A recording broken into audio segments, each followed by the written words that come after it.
Thousands came from all over to pay their respects to George Floyd. There is also news tonight in the Breonna Taylor case. New developments in the deadly police shooting of Tamir Rice, Freddie Gray, Michael Brown, Michelle Couso, Tatiana Jefferson, Marvin Jean, Elijah McClain, Stephen Clark, Mario Woods, Rayshard Brooks, Philando Castile, Alton Sterling.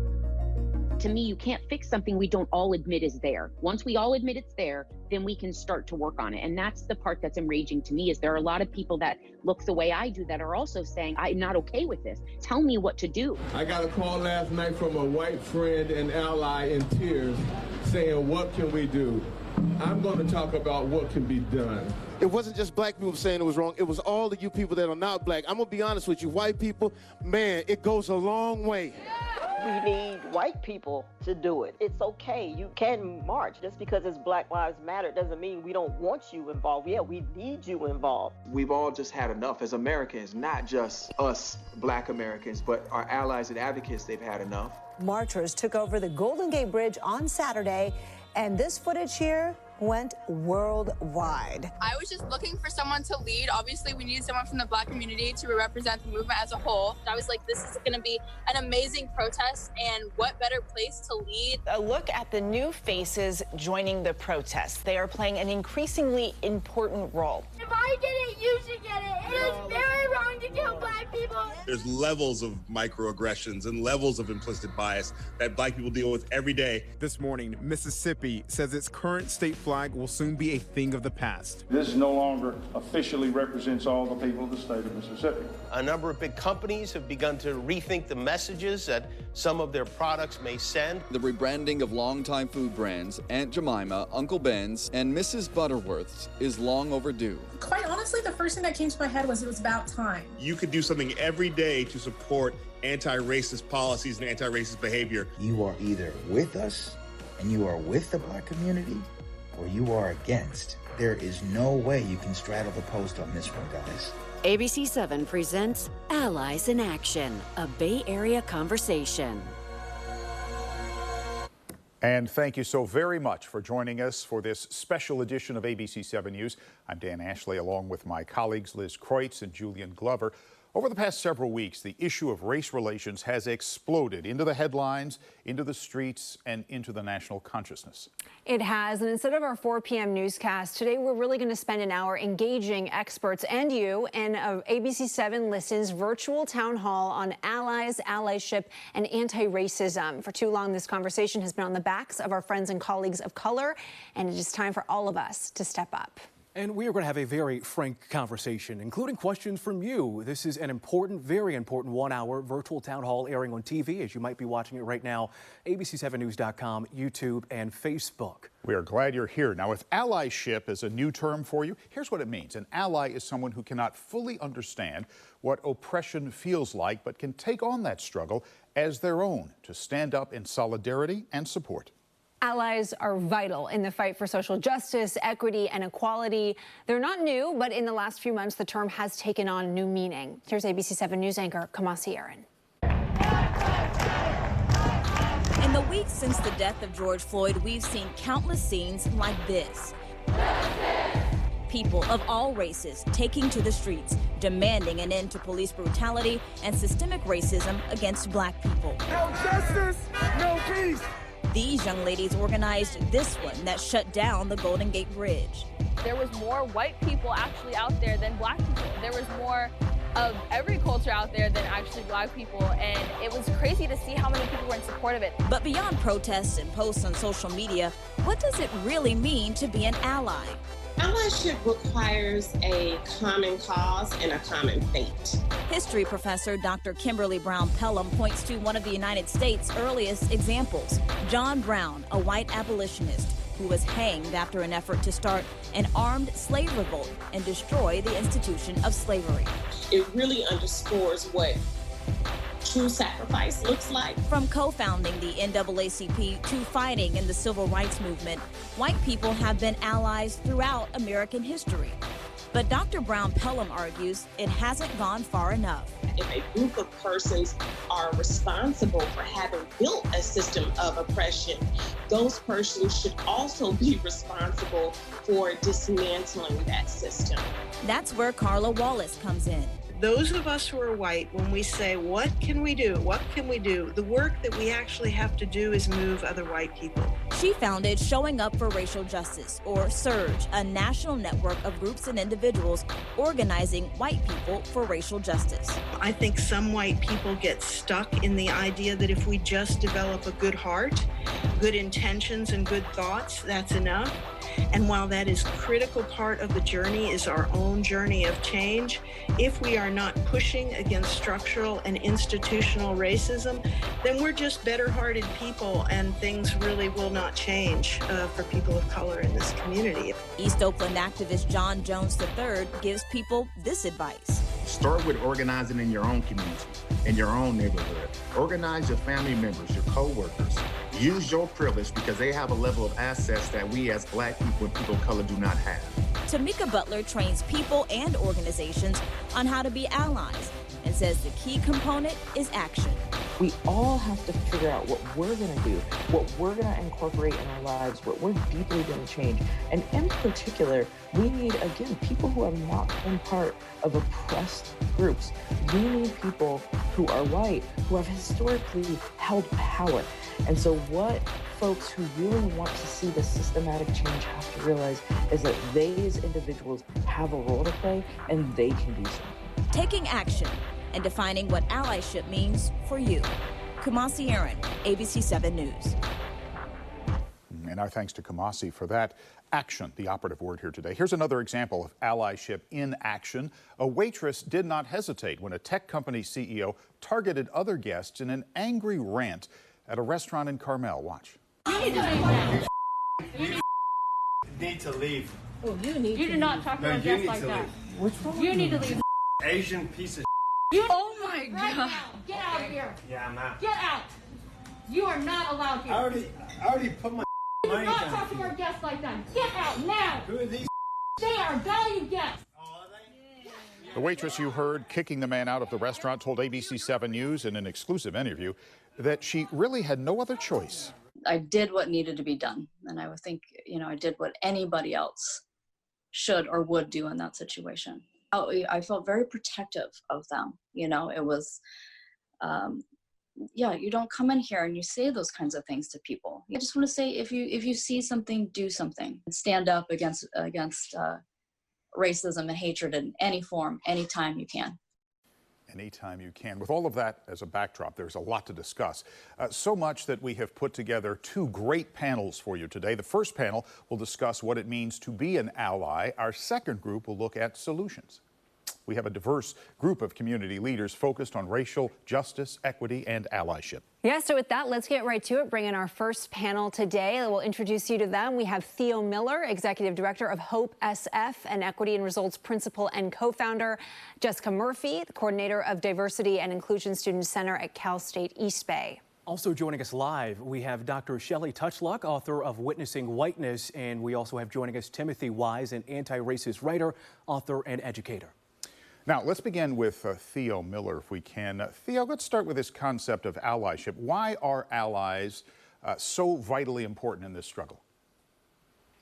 So it's a tremendous question. And nowadays, we're so focused on these visible acts of racism, the horror of George Floyd, the example that you just showed in a restaurant. What I also want to point us to is those deeper, more insidious results of racism, the disparities that we see in income here in San Francisco, the wealth gap, the way in which COVID-19 is ravaging communities of color.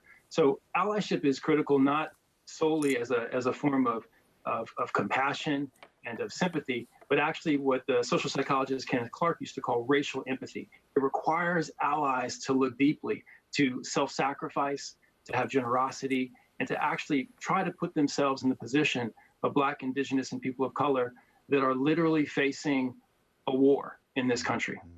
Yeah, and Jessica, as we start to explore these issues, can you talk a little bit about the terminology, because that is critical here, especially the term anti-racism. What does it mean to be anti-racist as opposed to just saying, oh, I'm not racist?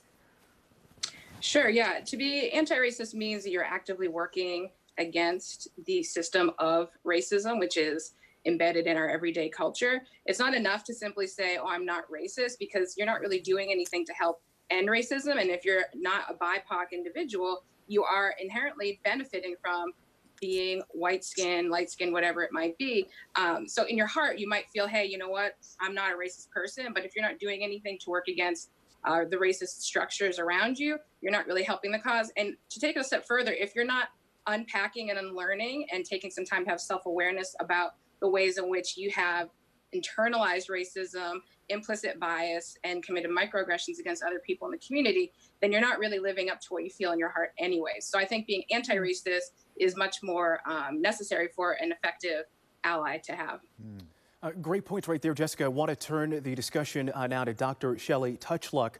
You recently said in an interview, part of unpacking this is knowing all of the nooks and crannies of how racist conditioning has gotten into us so that we can actually recognize it, stop it, and name it on the spot. I imagine that's a lot of what you talk about in your book, Witnessing Whiteness. What does that phrase mean, and how do people begin to unpack these things? For myself, the idea of witnessing whiteness really goes back to a sense of justice. So if we think about a situation where there has been somebody who has been victimized, there's a perpetrator, and way too often there are a lot of bystanders. So for white people, what I am trying myself to do and trying to help support other white people to do is to become witnesses who can take a stand and call for justice and say, I see that, I can name that, I know what it is, I understand what it is, and therefore justice is more likely realized. Now, that's not easy for a group of people like myself who was raised not to see myself as a raced being, as someone who has been conditioned by my whiteness. That was completely foreign to me when I first got challenged to see myself differently, to see our world differently. It did take a complete and utter shifting of my worldview, and it took a number of steps and aspects of learning. I had to learn a whole bunch of new knowledge. I needed to learn a lot of new skills. I needed to develop the emotional capacity to do things differently, to hold myself together when I became either frustrated or defensive. And then, quite frankly, I needed a community. And I think that is an extremely important aspect of continuing allyship, is being able to work with people in an organized fashion to make sure that we stay on the path toward deepening our skills and making use of them. Theo, let me go back to you. You know, white people seem to have the luxury of not having to think about their race very much, right? They just don't. We don't. I don't. It just is. And we're not confronted with it on a daily basis in the way people of color are.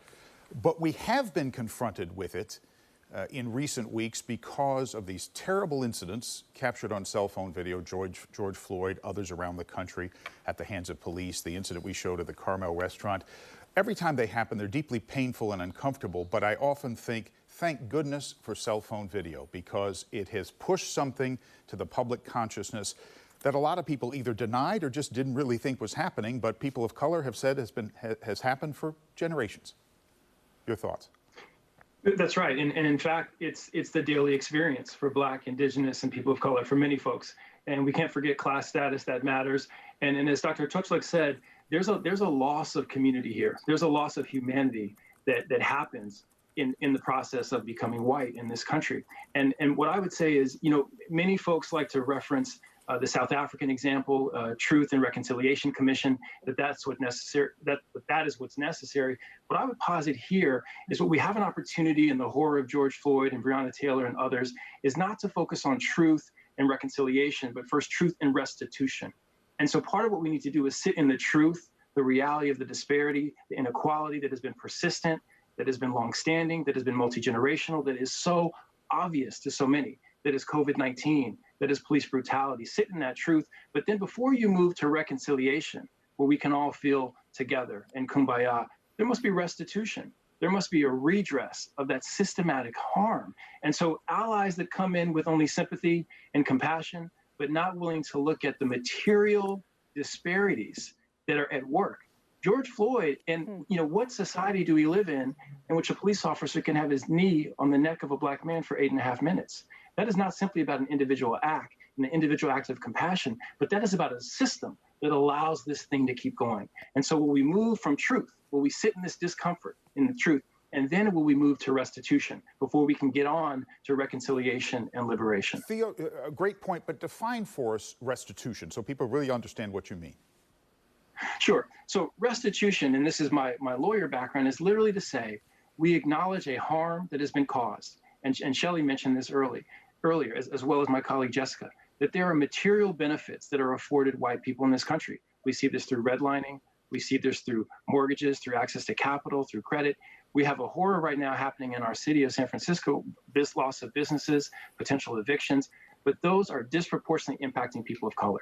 So what restitution would say is that we would look at the systematic benefits that have been afforded white folks, and allies would come together and say, I don't want it. I don't want to participate in a system in which I get unjust benefits, in which I get, and Tim has written about this, in which I get the privilege just for being white. And so restitution would say, let me acknowledge the disparity. Let me acknowledge the burden that has been put on Black, Indigenous, our Indigenous community and people of color. And then let me have a systematic redress. That's resources, that's material benefits, that's housing, that's education. So this moment of revolution, of rebellion is powerful. But for those of us who've been doing this work, we wonder, will it be more than a soundbite? Will it be more than a trend? Will it be more than a few people getting a few implicit bias classes? And will it actually result in a redress, in a systematic look at segregated communities, at the ways in which some of our families in Noe Valley and Pacific Heights have benefited from this system? Will we redress it? Will we have real restitution? Absolutely. You know, Tim, I want you to jump in here, too, because you talk a lot about motivation, which Theo mentioned as well. You say, is it from shame, guilt about my institutional oppression? You also say it's not charity, it's solidarity work. Can you explore that a little bit and explain that a little bit? Well, you know, I think the thing that white folks need to ask ourselves in this moment, I mean, it's fantastic to see such a broad base of white Americans, not only in the streets, but asking these questions of what do we do? What do we do? Even though those of us who've been in the work sometimes hear that, you know, and there's that tendency to say, well, where have you been? But look, better late to the party than never to the party. So it's absolutely fine. And everybody needs to be part of this work. But I do worry that if the motivation is, oh my God, I feel such shame over not having known about this, or I feel such shame over the privileges that I have received. I don't think shame is a very good motivator for human action. And I definitely don't think it is sustainable. Now, guilt, you know, guilt over a system of oppression is a decent vacation destination, but I wouldn't build a house on that sand, right? You have to have deeper motivations. Moral revulsion at inequity might be one of those, but even that, I think, is hard to sustain. And I've looked at the history of racism long enough to know that I don't expect white folks to remain altruistic in our fight for justice. What I do think might work, however, is for us to understand racial inequity and oppression. Even though we are not the targets of it, we are the collateral damage of it. Let me give you two examples. Think about the war on drugs. For years, the vast majority of white Americans said very little about the fact that Black and brown bodies were being sent to prison for drugs disproportionately, even though the rates of use and sale between whites and Blacks and Latinx folks were essentially identical. We didn't do anything.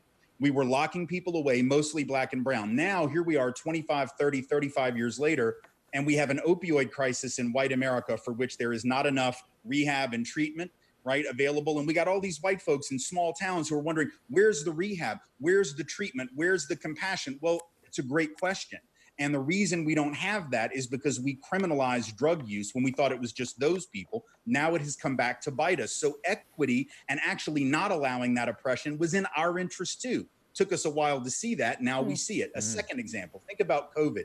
We know that Black folks, for instance, are dying at a rate that's what, 2.5 times the rate of white folks. But here's the thing. We have millions of white people in this country who are indeed at risk. And I'm wondering what those folks are saying right now when they see some other white folks who maybe they have voted like in the past. Maybe they're in their own family going and demanding, let's reopen everything. I'm not wearing a mask. Screw that.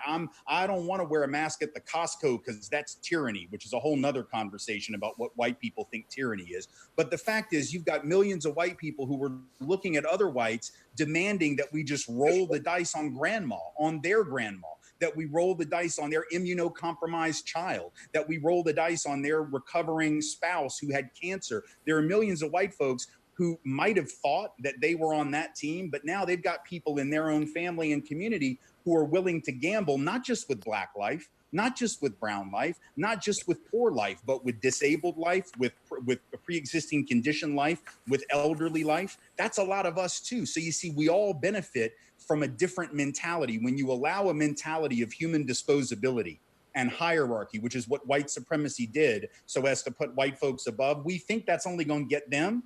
But at the end of the day, what we learn is they don't love us either, right? The folks who run that system and benefit most from that society don't love most of us. So maybe if we understood the commonality of interest convergence, as the late, great Professor Derek Bell used to talk about it in from a legal perspective, if we understood that, then we would see this fight is our fight. It's not what we do for Black people.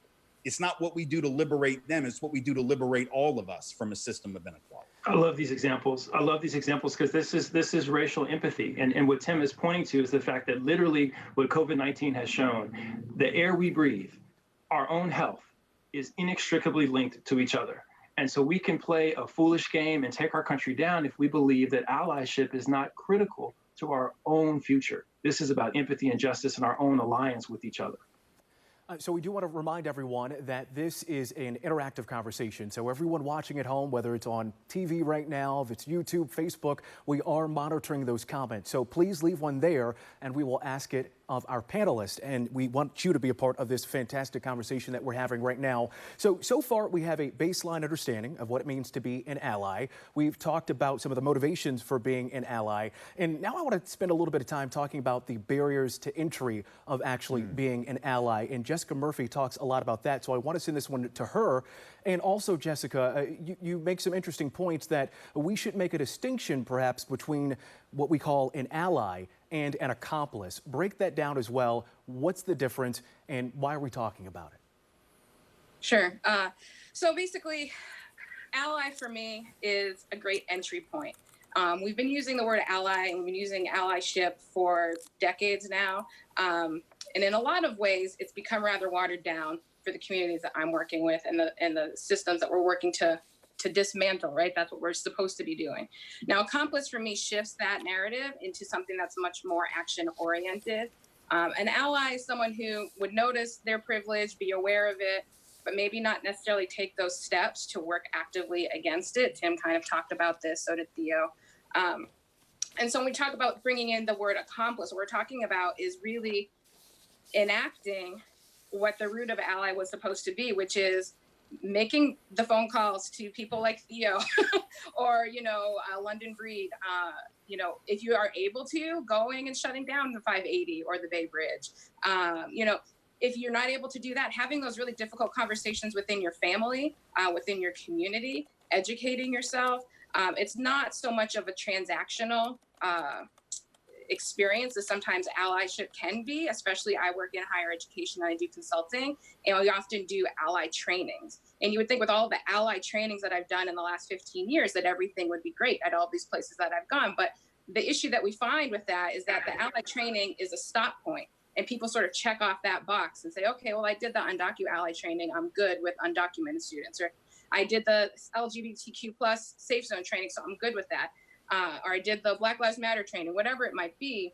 And the issue is it's not a checkbox, it's not an identity, and there's no endpoint to the destination. It's a lifelong process. And Accomplice helps to highlight that a lot more for me than Ally does. And it kind of assigns more action-oriented direction towards it. Oh, well said, Jessica. I love this. Let me go back to, go ahead. You want to jump in, Theo? Yeah, I was just saying I love that because for me, what I was thinking about when Jessica was saying this was the idea of a co-conspirator, right? And so the idea of that your own skin is in the game, right? Your own personal liability is in the game. And again, I keep emphasizing protesting is incredible, community organizing is incredible, but we have real material disparities here. And Tim highlighted this, the opioid crisis, the COVID-19 crisis. So the question will be for me, to what extent, to use Jess's phrase, will you be an accomplice? Will you actually step in and maybe lose some material benefit to situate yourself as a co-conspirator, as a partner in this struggle? Because this struggle is 400 years.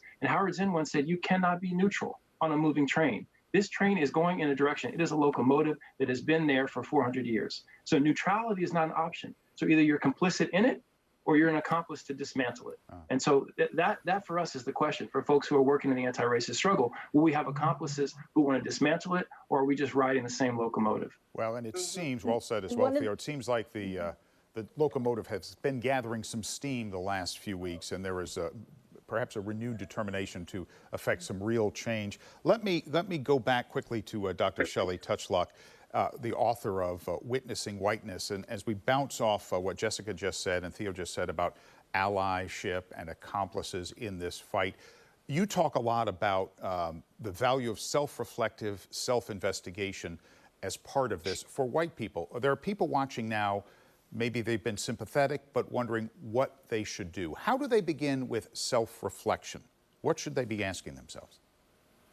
Well, I think a couple of pieces are important, because what you really started talking about were barriers. Like, what are the barriers to entry? And I think one major barrier for white people who are just coming to this conversation is just a sense of overwhelm and confusion. And so one thing I think is really helpful is to understand that there are 4 different levels of how racism or bias take place.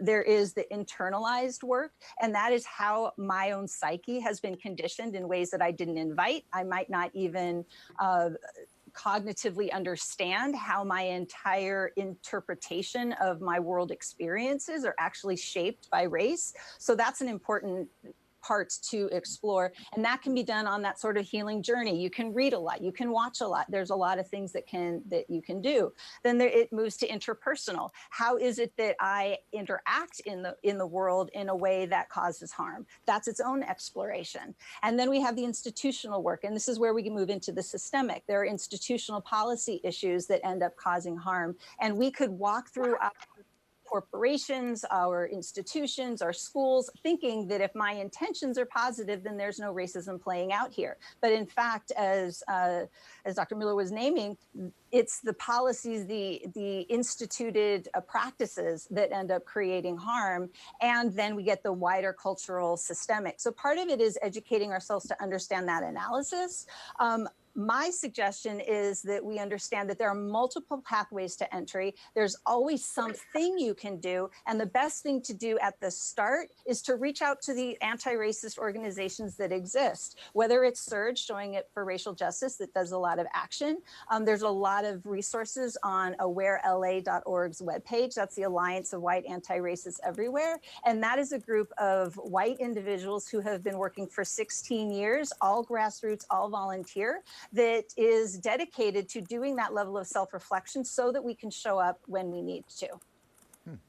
We want to take a moment. Could I just add one thing to that, because it's so important what Dr. Touchlock said, for our allies to do their own work and to do that in solidarity. I just want to also emphasize that there are Black, Indigenous, people of color-led organizations that have been doing this work for generations. And so we want our allies in some ways to follow the lead of our communities of color. And I don't want that point to get lost, because it's so critical to support those Indigenous and Black-led organizations on the ground, as well as our allies do their own interpersonal work. So it's a both and. I just want to say it's a both and. Do your individual work, be in allyship, and be in solidarity with those organizations that have been waiting and working with crumbs. If I can add one thing to that real quickly.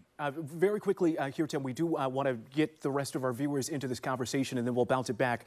Perhaps you can even tackle this question right here. Again, just want to thank everyone who's been chiming in on social media. We have Kayla saying, don't speak, just listen. Powerful message there. William saying, I love this. But I do want to get to a comment that can hopefully spark some conversation here. Tina writing, we need to stop putting color into the situations and analyze the person, whether white, Black, Asian, Hispanic, gay, lesbian. Are they committing a crime? Who is that person? Is it a bad cop or a bad person? Notice no mention of race. And I have to say, as a Black man, which I am, I can never shed my race, and I can never walk into a room as just a person. I will always be seen as a Black man. So I will open this up to the entire panel. What is your response to that? Well, let me, if I could, I mean, none of us walk into a room raceless. We walk into a room with all of the identities that we have in the society. So it's fine to say race shouldn't matter. It shouldn't have mattered 400 years ago, but it did, and it continues to. I am not just an individual named Tim who happens to be white, who happens to be male, who happens to be straight, who happens to be 5'8" in a tall man's world. Like, all of that stuff actually affects the way that I experience America and the way that I experience society. It doesn't mean that it determines all of it, but I have to be accountable for that. And what that means in terms of criminal justice, to be black or brown, is to be on the receiving end of injustice. That is actually what law enforcement in this country was rooted in. So we can't wish it away or ignore it. We have to address it. As Julian Bond, the late, great Julian Bond, civil rights legend, said, to be blind to color is to be blind to the consequences of color, and especially of being the wrong color in America. Yes. Mm-hmm. Yes. Wow, this was such a great conversation, you guys. A half hour goes by so fast. Unfortunately, we are out of time for this first part of our conversation. We want to thank all of you for joining us in this panel today. Theo Miller, Jessica Murphy, Dr. Shelley Touchluck, and Timothy Wise. Such a great conversation. Thank you, guys. Yeah, outstanding. And we have another group of panelists coming up in just a few minutes, and we'll continue this important conversation. But as we transition now, let's talk about allyship in a different way. It shouldn't be explored just in terms of black and white. The relationship with black and Asian American communities is often overlooked, but there is a lot to unpack there as well, and we don't want to ignore that. ABC 7 News anchors Dion Lim and Jabina Fortson have more on that.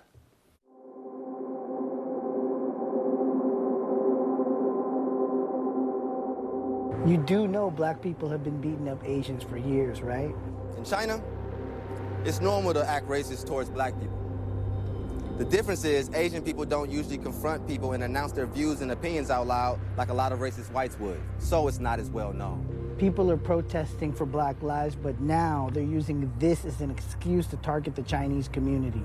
I won't totally call it racism. We don't think they're inferior humans. We have a fair skin obsession that shows class or caste preference. Those were just a small fraction of the comments we've seen and even received on social media, illustrating the tension between the black and Asian communities.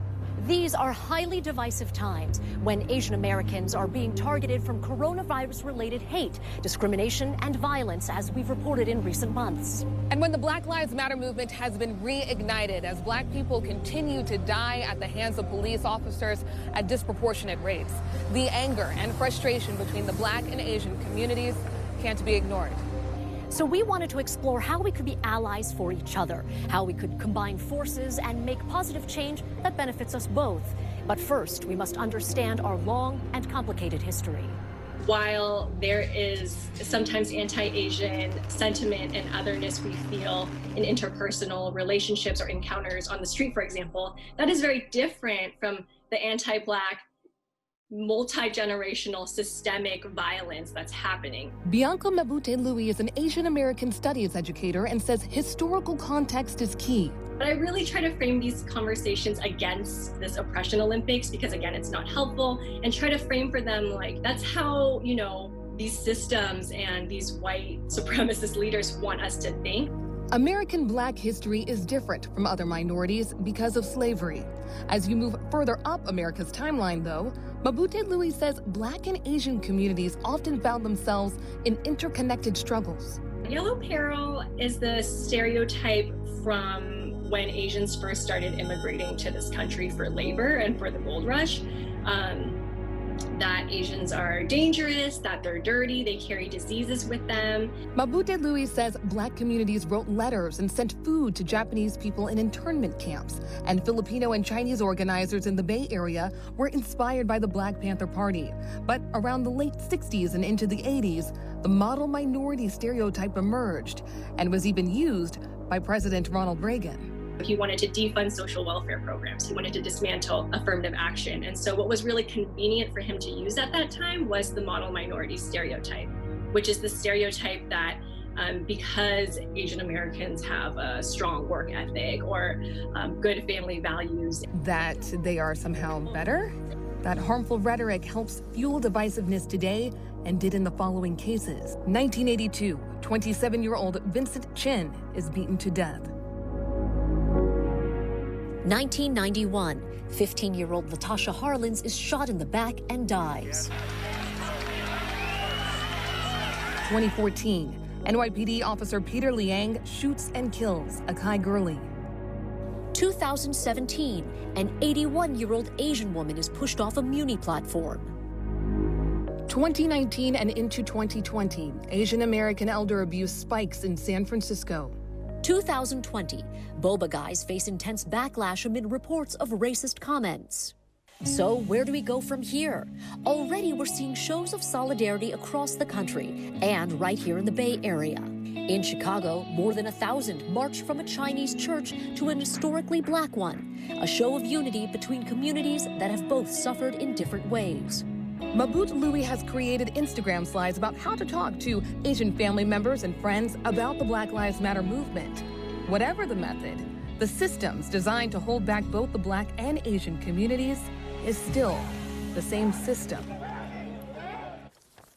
Well, we have discussed some of the issues and the importance of allies here this hour. Now it's time to take a look at some of the solutions and how you can really get involved in earnest. Yeah, so let's bring our second group of panelists in with us right now. Joining us for this half hour are Alexandra Aqua, youth activist and hashtag Wake Up Danville co-founder, Lisa Bennett with the Marin chapter of Surge, showing up for racial justice. And also joining us, we have Erica Shimizu Banks, co-founder of Shiso LLC and Make Noise Today contributor. We also have Mark Warren. He's an author and professor at the University of Massachusetts, Boston. I do want to start this off going off that story we just watched from Dion and Jobina, and we'll start with Erica here. You are a contributor to the organization Make Noise, and that is a group that is about fighting racism against Asian Americans. But you said, in light of just all of the recent police killings that we've seen involving the Black community, you found it now is the time for the Asian community to stand in solidarity with the Black community. What does that allyship look like, and what does it mean from your perspective? Well, I'll start with what it means from my perspective as someone who is both Asian and Black. My father is African American. He grew up in Daly City in the 1960s, where he frequently heard the N-word from his classmates who were very diverse. My mother is from Osaka, Japan, and she moved to the US in the 80s to marry my father. And I was raised in Sacramento, so nearby to San Francisco, in some ways, from the East Coast to the East Coast. So my perspective is very much informed by my identity here, and I recognize in this time how important it is for the Asian community to both acknowledge the racism that we are facing, but also acknowledge the racism and how the racism that the Asian community is facing is actually very much rooted in anti-Blackness. And racism is a spectrum of violence, and that the racism facing the Asian community and that of the Black community all stems from the same source, which is the power structure of white supremacy. So having that as a foundational understanding, I think, takes away the Prussian Olympics approach to analyzing and comparing experiences of race. I think it's also important to remember language and keep in mind and keep specificity of language here, and that there is a difference between racism and bigotry. So while it's very important to acknowledge and decry the violence that is perpetrated against, especially in the San Francisco area, elderly Asian folks, sometimes and sadly often by other people of color, that is technically not racism. That is definitely bigotry, that is prejudiced violence, but racism is a system of power that can only be enacted by those in power. And in our society, that is white supremacy. And so again, just rooting that racism in America is very much rooted in two things: anti-Blackness and white supremacy. And so from there, as part of the Make Noise Today campaign, we acknowledge and want to raise awareness of the racism and bigotry facing the Asian community during COVID in both material and personal ways. And at the same time, we can do that work while standing up for our Black brothers and sisters. And there are 5 steps that the Make Noise Today campaign has come up with during this time that applies across communities. 1 is to check in with your community, get proximate to the issues that your friends, family, and community are facing during this time. 2, educate yourself about the history of the Asian community in America and our various diasporic journeys here, but also that of the Black community and how the trajectory for many Black Americans is one rooted in enslavement, and how our freedoms were never fully restored to us despite the end of slavery, and how we still have replicated systems of slavery, such as in the prison system and the school to prison pipeline. And so education is key here. 3rd, donate. There is sadly a hierarchy in terms of access to resources that we notice across races, with Blacks, Indigenous folks, and Latinx folks at the bottom in terms of pay, in terms of pay inequity, disparity, et cetera, and in terms of general wealth, with white folks at the top and Asians next. So especially in light of what the Asian community can do for the Black community is to donate and redistribute those resources. And there are so many, wonderful organizations that are deserving of support, especially those and that Erica, have been led. let me ask you to get to the last two quickly, please, so we can make sure all the guests get enough time to talk, if you don't mind. Not at all. The fourth is to support. That ties into donating with organizations. And the fifth is to vote. That is a responsibility that we all share. Sadly, Asians are especially underrepresented to vote. So I like to encourage my Asian community to step up to vote, especially this November. Okay, great, Erica. Thank you very much for that. Let me ask you, Alexandra Aqua, the co-founder of Youth Activists. You focus a lot on young people, of course, but you also say that this fight, this allyship, this being an accomplice, can't end with young people, can't begin or end with young people. Everyone has to be involved, and you're encouraging young people to have some difficult conversations with older folks. Talk about that. It's great that young people were loud and we're here and we're standing up, but I mean, the civil rights movement wasn't too long ago. Some of our parents were had to use separate bathrooms and couldn't sit at the same table with our friends, and that our friends still today. So we have to have those difficult conversations with some of our friends and then their parents and maybe even our cousins or grandmas and grandpas, whatever you name it, because they were actually alive and well during that time. And some people still have those thoughts and they're rooted in their everyday lifestyle. As we see today. Absolutely. And, Lisa, I want to bring you into this because as people are sitting and listening to what Erica and Alexandra are saying, I know you're with Sturge Marin. I live in Marin as well. And I know that a lot of the conversations people have, well-intended people who want to be allies, still get a little defensive when they have these conversations. They feel like maybe they're being attacked a little bit, or it's going to lead to reverse racism. How do you respond to that? Well, I think that's the essence of white fragility, is to have that defensive reaction when these things come up. And as an activist myself, and as someone who's devoting my life to this work, to bring white people into the conversation and bring them into allyship, I think that you just have to start with yourself and do a lot of introspective work. I think this has been brought up earlier too. And then you have to learn how to show up in a way that isn't causing harm. And in Surge, we try to educate folks on how to do that and then call them into action to do that. And one last thing before I stop, I know Erica was cut off, and if she would like to continue, I'd certainly yield my time. Oh, no, she did once cut off. She finished. We just hurried her along a bit so everyone could talk. We didn't cut her off. And thank you. On that note, thank you for that comment, Lisa. We will turn it over to Mark now when it comes to, as we've been discussing at length in this hour, unpacking some of the socialization, right, that we are all conditioned to understand. You said a big part of that is learning history. The basics of just learning history, and so much of that history is often hidden from us. Tell us about how learning history can lead us to the path forward. Sure.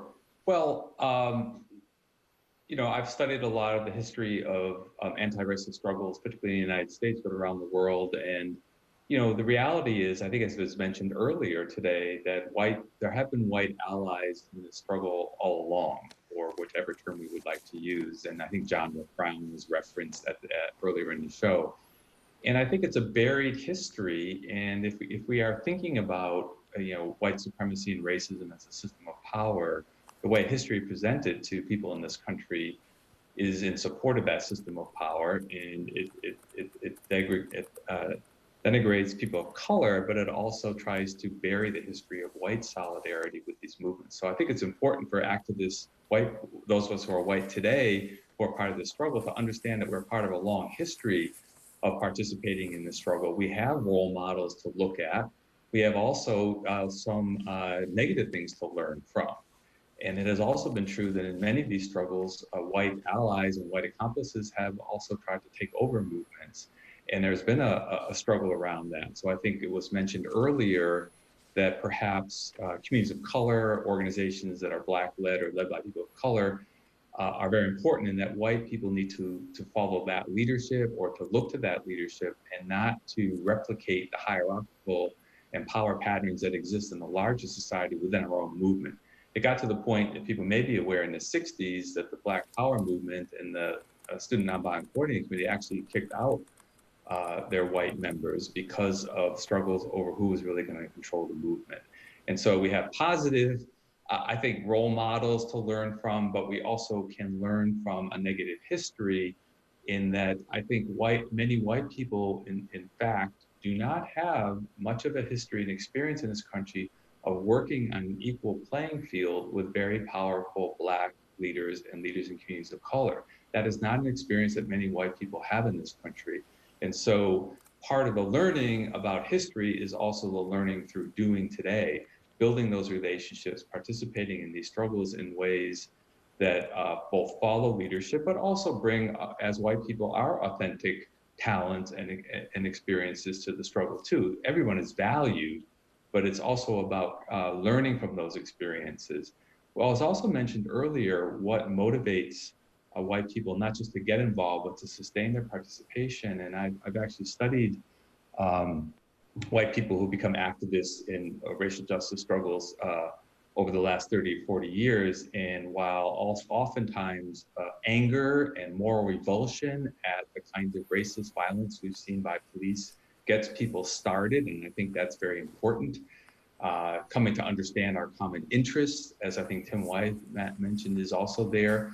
But in fact, it's also participating in the struggle itself, building authentic relationships with people who are different from us that many of us never had the chance to have before, and looking at ourselves in a new light. Those kinds of relationships and that experience of solidarity also sustains people in the struggle. Erica, thank you very much, Mark. Erica, let me ask you, bouncing off what he just said about white people being involved and the necessity of white people to be allies and accomplices in this fight, and there has some obviously historical precedent for that. But this tricky issue of how much is too much. How much should white people be involved, and how should they stay out of the way and allow groups of color to lead this fight and not step on them and take over? Well, I call it knowing when to step up and knowing when to step back. So if you are not Black or a person of color, depending on the context of the racist structure you're trying to dismantle, it is your responsibility to wield your privilege on behalf of people of color and other marginalized folks. It's also your responsibility to give up those privileges if the opportunity to benefit from those privileges can be given to Black people or a person of color. And a really great example of this that I've seen recently is with the release of Nicole Hannah-Jones's piece on reparations for the 1619 Project in the New York Times Magazine. She talks about how what many people don't realize, going to Mark's comment about, and other folks' comments about the benefits, when we speak about privileges of whiteness, the real benefits there are material, in that when slavery was ended, slave owners were actually compensated for the loss of their slaves. And when we opened up, especially this western part of the country, where we are mostly all based, free land was given away to white settlers on the backs and bodies of indigenous folks and others, and free Blacks. So my friend actually has been analyzing with her family land they own in the Midwest, and they are returning that land to Native American tribes in the area. So that is like one very strong material way that you can show up and be an ally, but there are so many other ways. It's like Lisa demonstrated earlier by offering to cede her time because she noticed that she felt a woman of color on this panel was cut off, a Black woman. And there are other opportunities to demonstrate this in the workplace, for example. If people of color are not being promoted, do you have some relative capital within your organization to push for their promotion, to push for the amplification of their voice in a meeting? It's in everyday situations like that I think we have to reframe the scope of white folks' responsibility towards their privilege. For sure. And Alexandra, I want to bring in you here on this because social media has clearly played a huge role in moving this movement forward, especially in the past few weeks, even with your campaign, #WakeUpDanville. So talk to us about the role social media is playing in this. Yeah, you mean social media is huge. We're the first people to post about a trip that we're going on. We're the first people to post about a new album that artist has just dropped, or, you know, political debates, you name it. It's also your platform, and people are looking, people are liking, and people are commenting. So why not educate? You know, I think of it like this, right? When you go on vacation, we research climate and we ask our friends, hey, have you stayed at this hotel? Hey, what did you pack? What did you wear? Sometimes we even research other languages so we can fit in and we can learn how to navigate, right? And then we post about it and we recommend it. It's the same thing about Black culture. Let's research about it, let's understand it so we can use our voices the right way, and maybe it won't offend a lot of people. You know, social media is huge. We're all doing it. I mean, half of the people are streaming on Facebook right now. So why not use it for a good purpose? But at the same time, I know that you've said that posting a black square is the minimum, and I think there's been a lot of tension. I posted the black square, you're showing your allyship, and then you get told, no, you're doing it wrong, or you don't post the black square, you're remaining silent. So there's also sort of a tension there as well.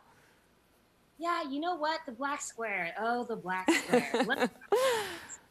The black square was great for a hot second, okay? But look, if we all posted a black square, it really just looks like a toddler took your phone and posted something. I mean, is that really ending racism?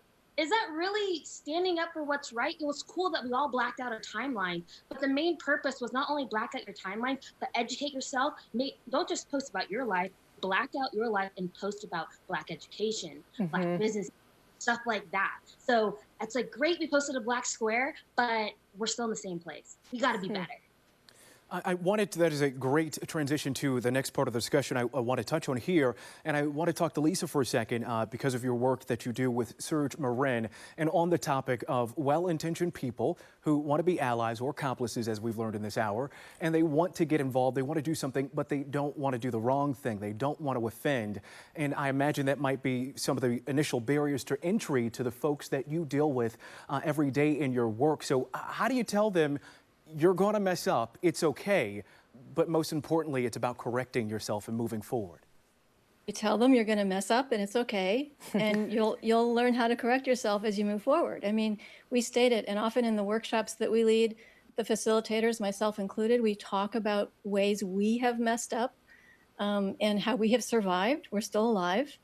And in a couple of our workshops, we talk about how to make an apology that's not all about you, but really is about the situation and the harm you've caused. So it's we learn it. It's a practice. Allyship is a lifelong practice. It's not something you take a workshop for and leave. It's something that you devote your life to if you really, truly want to become an ally.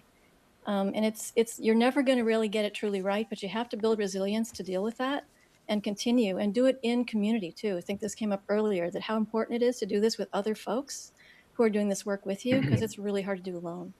And Lisa, if I could just very quickly follow up there, how do you tell someone, for example, going off of Liz's example, if someone might have gotten the smacked out on social media because they posted the black tile or they didn't post the black tile, and they throw their hands up and say, well, I just don't know what to do now. How do you actually get those people on board? How do you have that dialogue with other people who are doing the work to motivate others to join them in this action? Right. Well, we try to call people in, not call them out. So it starts with that sort of an approach, because if you call people out, they're going to shut down. But often you can find, if you spend some time with yourself and sort of prepare yourself for this conversation where you're open and your unconditional love, you can approach people who you would normally not be able to with a very open heart. And you can often connect with them and come to an understanding of what just happened, what really happened, and then how to deal with the ramifications of that. Erica, have you seen, you've doing this work for a long time, do you see anything different happening this time as a result of George Floyd's tragic death and going forward? Have things changed in a substantive way in terms of this movement? Absolutely. I think it's important to remember the timeline and remind ourselves of the spectrum of how Black Lives Matter first started. It was actually in many ways rooted in the Bay Area in 2012 with the first wave of deaths of Black people by the hands of white people and those in and authorities and with guns across the country, showing up on social media in 2012. And 3 Black women, some from Oakland, started this hashtag and this movement. So this movement is not new. And of course, it builds on the stream of abolition work that has existed since the inception of slavery in this country and beyond. So it's important to remember that. But what is different about this moment, I think, is COVID and the pandemic and the stillness in some ways in which we have been able and have been forced to sit with ourselves, to not be distracted by socializing outside, by rushing around. And definitely there, I'm sure, have been so many stressors for so many types of people in this very precarious time. But I think we're all fed up with the extremity of our time, from the political situation to the inequities across the board. When we talk about racism, we cannot not talk about capitalism and our economic system as well. And COVID has exacerbated all of these situations. And as a Black woman, my perspective was, we're in a pandemic. We should be worried about people's public health and getting them benefits so they can survive and not evicting folks. Why are cops sitting on people's necks and killing them over a $20 counterfeit bill? Where are your priorities when we are facing a public health crisis? Right. So how low have we gone? So many good points. Can we give 30 seconds, guys? I think we're almost out of time. I'm sorry, guys, we're out of time, but thank you all. We want to let you all know to take action and find your ally. You can log on to our website, abc7news.com/takeaction. There are links to resources on race, allyship, and other issues that you may be dealing with. This has been such a great discussion. We could do this for hours. It is hard to believe our 1 hour with the experts is almost up. Yeah, and we want to thank our panel of experts, all of you, for taking time out of your busy schedules today to talk with us and with all of you about race relations, allies, and anti-racism. Thank you.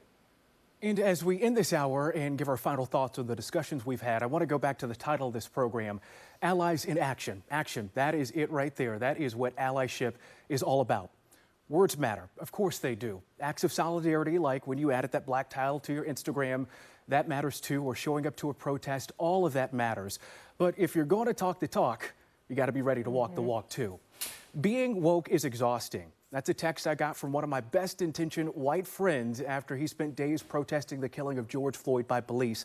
And I simply responded to him, being Black in America is even more exhausting. Now, I know that may sound harsh to some, but this work is an ultra marathon. It is far from a sprint. It's hard, it's difficult, but we got to remember anything less is performance, and we do not need performers right now. We need allies who are ready to take action.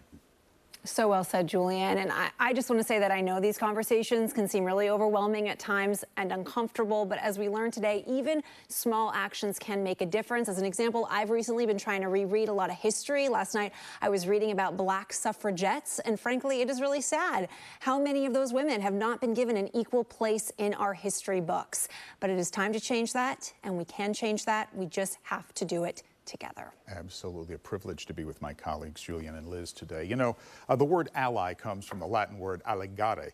It means to bind to unite, to enter into an alliance.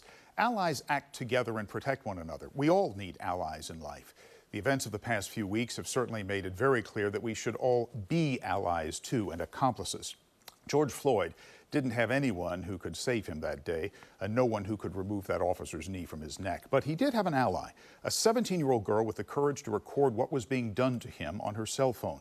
That allegare, that allyship, sparked protests and hard conversations across the nation and around the world. It's why we're having this conversation right now. Allies in action will lead to the racial justice and equality that is so long overdue in our great country. So well said, Dan. And we are continuing to follow these important stories, and we'll keep you connected to resources. You can watch this town hall and all of our other town halls on abc7news.com, the ABC7 News app, and anywhere that you stream. All right, for all of us, Julian, Liz, we appreciate your time here. ABC7 News at